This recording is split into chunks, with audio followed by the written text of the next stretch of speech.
ئەوروپا لە دوای جەنگی جیهانی دووەمەوە ڕوبەڕووی گەورەترین شەپۆلی پەنابەران بووەتەوە. بەشی زۆری ئەو پەنابەرانە کە خەڵکی وڵاتانی سووریا و عێراق و چەند وڵاتێکی دیکەی ڕۆژهەڵاتی ناوەڕاستن لە ڕێگەی تورکیاوە دەچنە ئەوروپا.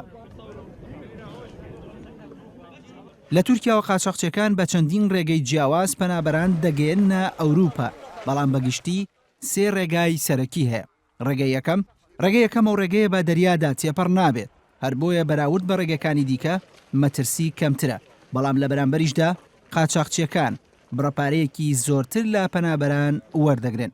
پەنابەرە سووریەکان بەهۆی بێپارەییەوە کەمتر ئەم ڕێگەی هەڵدەبژێرن و زۆرتر کوردانی باشوور و ڕۆژهەڵاتی کوردستان و ئێرانیەکان بەم ڕێگەیەدا دەچن. لەم ڕێگەیەدا قاچاقچیەکان لە ئەستەنبوڵەوە لە بەشە ئەوروپیەکەی تورکیاوە کە بە ئۆتۆمبیل پەنابەران دەگەێنە سەر سنووری یۆنان. لە سەر سنوورەوە پەنابەران چەند سەعاتێک بە پیادە دەڕۆن بۆ ئەوەی سنووری یۆنان دەرباز بکەن و دواتریش بە ئۆتۆمبیل دەگەندرێنە ئەسینە. دواتر لە ئەسیناوە پەنابەران دوو ڕێگەی سەرەکییان لە بەردەمدایە، یانەوەی دەچنە مەکدۆنیا و دواتر سربیا و دوای سربیاش دەچنە هەنگاریا و لە هەنگاریاشەوە بە ڕێگەی نەمساوە دەچنە ئەڵمانیا.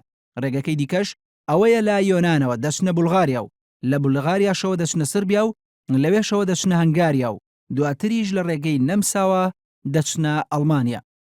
ڕێگەی دووەم ئەوەیە قاچاقچیەکان ڕاستەوخۆ لە تورکیاوە پەنابەران ڕەوانەی بولغاریا دەکەن و لە بولغاریاشەوە بەرەو سربیا و هەنگاریا و نەمسا و دواتریش ئەڵمانیا.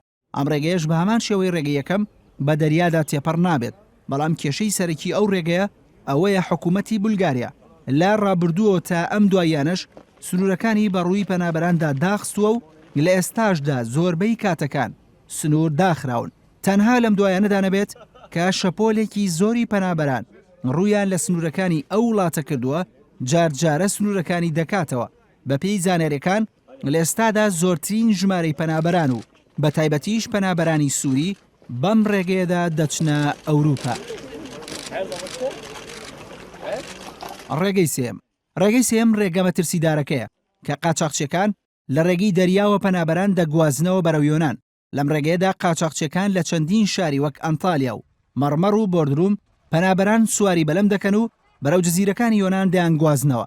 پەنابەران ڕوو لە هەر کام لە جزیرەکانی یۆنان بکەن، دوجار دەبرێنە جەزیرەی ڕۆدۆس و لەوێشەوە دوای ناونووسینیان لەلایەن حکوومەتی یۆنانەوە ڕەوانەی ئەسینا دەکرێن. دواتر پەنابەران لە یۆنانەوە دەچنە مەکدۆنیا و لەوێشەوە لە ڕێگەی سربیا و هەنگاریا و نەمساوە خۆیان دەگەێنە ئەڵمانیا. بەپێی دوایین ئاماری ڕێکخراوی کۆچی نێودەوڵەتی لە ئەم ساڵدا زیاتر لە 80 پەنابەر لەم ڕێگەیەدا لە ئاوەکانی نێوان تورکیا و یۆنان گیانیان لەدەستداوە. هۆکاری سەرەکی ئەوەی پەنابەران ئەم ڕێگەی هەڵدەبژێرن کەمی پارەکەیەتی. بەپێی ئەو زانیاریانەی دەسێنارتی کەوتو هۆکاری ئەوەی لەم دوایانەدا ژمارەیەکی زۆری پەنابەران لە ئاوەکانی نێوان تورکیا و یۆناندا خنکاون. دوو هۆکاری سەرەکی هەیە. یەکەم بەهۆی ژمارەی زۆری پەنابەرانەوە قاچاقچیەکان ژمارەیەکی زۆری پەنابەر سواری بەلەمێک دەکەن و جگە لەوەش زۆربەی بەلەمەکان جێی متمانە نین. دووەم قاچاقچیەکان پێچەوانەی جاران خۆیان سواری بەلەمەکان نابن، بەڵکو لە بری وەرنەگرتنی پارەدا یەکێک لە پەنابەرەکان ڕازی دەکەن کە بەلەمەکە لێ بخڕێت. هەر بۆیە ناشارەزایی ئەو کەسەی کە بەلەمەکە لێ دەخڕێت یەکێکە لە هۆکارەکانی ژێراوکەوتنی ئەو ژمارە زۆرەی بەلەمی پەنابەران.